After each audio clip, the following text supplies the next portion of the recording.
বাংলাদেশে এমন কোন জেলা খুঁজে পাওয়া কঠিন যেই জেলায় তার বিরুদ্ধে মিথ্যা মামলা করা হয় নাই।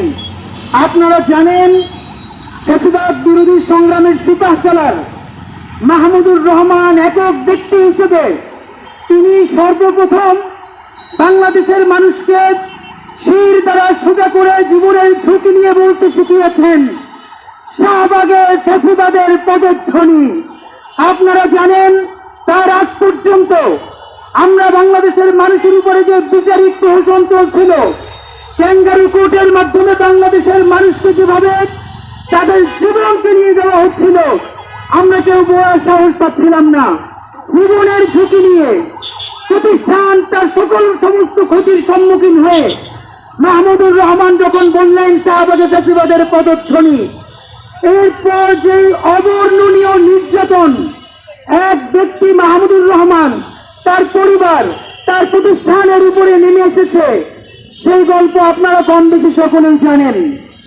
বর্তমান সেই বিগত ফ্যাসিস্ট সরকার একটানা ৩৯ দিন নির্মম পৈশাচিক রিমান্ডের মাধ্যমে মাহমুদুর রহমানকে, শুধু তিনি বেঁচে ছিলেন আল্লাহ তাআলার অশেষ রহমতে, তার বেঁচে থাকার কোনো অবস্থা ছিল না। আপনারা জানেন, এতটাই নির্মম, মাহমুদুর রহমান যখন প্রথম দফায় রিমান্ডে গেলেন, তাকে এমন অবর্ণনীয় নির্যাতন করা হলো।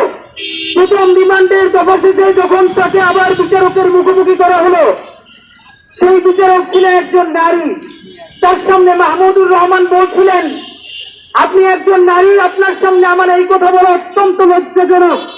তবুও আমি ন্যূনতম যেটুকু না বলে পারছি না আপনাকে জানাতে চাই, রিমান্ডে আমার সমস্ত কাপড় চোপড় খুলে আমাকে শুধু আন্ডারওয়্যার অবস্থা পরিয়ে রেখে আমার পুরুষাঙ্গে এমন জোরে আঘাত করা হয়েছে, আমি ঘন্টার পর ঘন্টা ফ্লোরে বেহুশ হয়েছিলাম। আপনারা জানেন, তখন মাহমুদুর রহমানের বয়স ৬৫ বছর। ৬৫ বছরের একজন সিনিয়র সিটিজেনকে এমন অকথ্য নির্যাতন তারা করেছে। এরপরে ৩৯ দিন রিমান্ড দিয়ে পরবর্তী ৫ বছর তাকে তারা জেল খাটিয়েছে। শুধু এখানেই শেষ নয়, ৫ বছর জেল খাটানোর পরে তিনি যখন জামিন নিয়ে মুক্ত হলেন, তারপরে বাংলাদেশের প্রত্যেকটা জেলায় জেলায় তার বিরুদ্ধে মানহানি মামলা করা হলো, এবং সব থেকে তাকে যখন কোনোভাবে ফাঁসানো যাচ্ছিল না, আপনারা জানেন তিনি কেন খুনি হাসিনার নির্যাতনের শিকার হয়েছিলেন। কারণ তিনি একজন ব্যক্তি, যিনি সর্বপ্রথম পত্রিকায় কলম লিখেছিলেন, ফ্যাসিস্ট সরকার শেখ হাসিনাকে চ্যালেঞ্জ করে তিনি লিখেছিলেন, প্রধানমন্ত্রী আপনাকে আমি সততার চ্যালেঞ্জ জানাই, যদি সাহস থাকে আমার চ্যালেঞ্জ গ্রহণ করেন।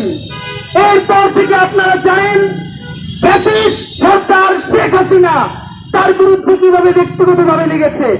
তার কোনো অন্যায়, কোনো অসততার প্রমাণ না পাওয়ার পরে তার বিরুদ্ধে এমন একটি বানোয়াট মিথ্যা মামলায় জড়ানো হলো।